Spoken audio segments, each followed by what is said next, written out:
So this person was found on the foreshore of the Thames, at the bottom of the Isle of Dogs, basically, and they were found by a mudlarker, someone who was out looking for things in general on the foreshore, and they found they saw the skull of this person looking up from them from the mud, and they did all the right things. They informed the police, and then the police and them informed the Thames Discovery Programme. It's a volunteer programme that we run here.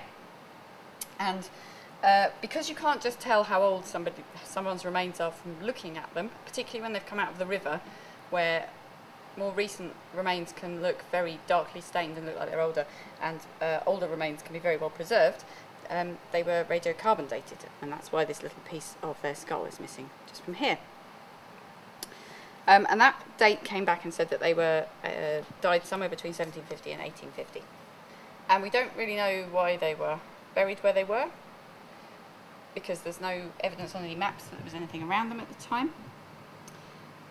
But they were buried in a nice, organised grave cut. There was a proper burial.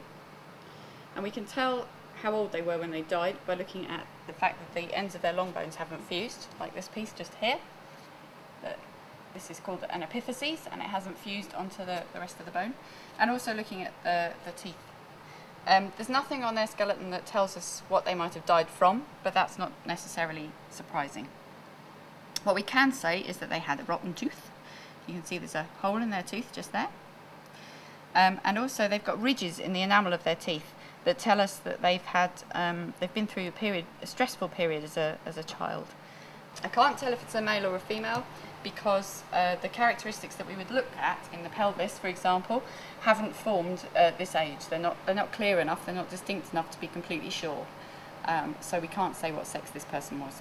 All of the large square boxes are skeleton boxes. Most of the time, one adult will fit in one box. Sometimes, if they're very tall, they'll need more than one box. Where you see more than one number on a box, it means that they're probably infants or small children.